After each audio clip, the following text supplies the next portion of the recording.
UP के बांदा में SDM का हैरान कर देने वाला फरमान इन दिनों चर्चा में बना हुआ है। एसडीएम सौरभ शुक्ला का कहना है कि मंदिर और मठों की जमीन पर हुई फसल को बेचने के लिए भगवान का आधार कार्ड दिखाना जरूरी है। बिना आधार कार्ड के फसल नहीं बेची जा सकेगी। उनका ये फरमान इन दिनों काफी चर्चा में है। लोग इस बात से हैरान हैं कि वो फसल बेचने के लिए भगवान का आधार कार्ड आखिर लाए कहां से।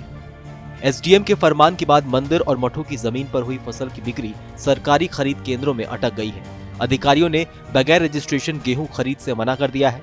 कहा कि मंदिरों में संबंधित जमीन का गेहूं खरीदने को रजिस्ट्रेशन होना अनिवार्य है, जबकि रजिस्ट्रेशन के लिए आधार कार्ड जरूरी है। बता दें कि इन दिनों सरकारी खरीद केंद्रों में इन दिनों गेहूं की खरीद चल रही है, जहां आम किसान तमाम जद्दोजहद और कई दिनों तक इंतजार करने के बाद बामुश्किल अपनी फसल बेच रहे हैं। वहीं एसडीएम के फरमान के बाद धार्मिक स्थलों के नाम दर्ज भूमि में हुई फसल सरकारी शर्तों में फंस गई है। जब एसडीएम साहब से इस बारे में सवाल किया गया तो उन्होंने अपनी बात को दोहराते हुए कहा कि यह नियम उन्होंने ही लागू किया है। जब उनसे इस बारे में विस्तार से बात की गई तो वे बात को घुमा गए। मीडिया रिपोर्ट्स के मुताबिक एसडीएम कह रहे थे कि इंसान हो या भगवान, फसल बेचने के लिए आधार कार्ड तो दिखाना ही पड़ेगा। उनका कहना है कि देखभाल करने वाले का आधार कार्ड नहीं चाहिए, जिनके नाम से जमीन है उनका ही आधार कार्ड दिखाकर फसल बेची जा सकेगी। ये पूरी घटना बांदा के अतर्रा तहसील के खुरहड़ गांव का है।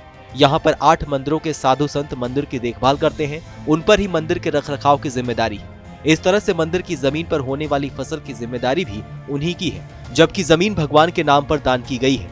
अब फसल बेचने के लिए जमीन मालिक यानी कि भगवान का आधार कार्ड मांगा जा रहा है, जिसकी वजह से लोग परेशान हैं। वहीं एसडीएम भी अपनी बात पर अड़े हुए हैं। उनका कहना है कि यह ऑर्डर उन्हीं का है। अगर फसल बेचनी है तो जमीन मालिक का आधार कार्ड दिखाना जरूरी है। लेकिन सोचने वाली बात यह है कि जमीन तो भगवान के नाम पर है, लेकिन उनका आधार कार्ड कहां से लाया जाए। ऐसे में इस खबर को लेकर आपकी क्या राय है, हमें कमेंट सेक्शन में लिखकर जरूर बताइए।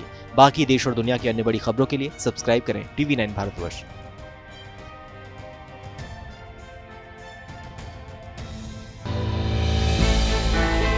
हमने की गलती फिर एक बार, कोरोना ने किया दोबारा प्रहार। मास्क, 2 गज दूरी, करें अपनी सुरक्षा खुद। कोरोना टीका हम सबको लगाना है। मिलकर साथ समझदारी से कोरोना को हराना है।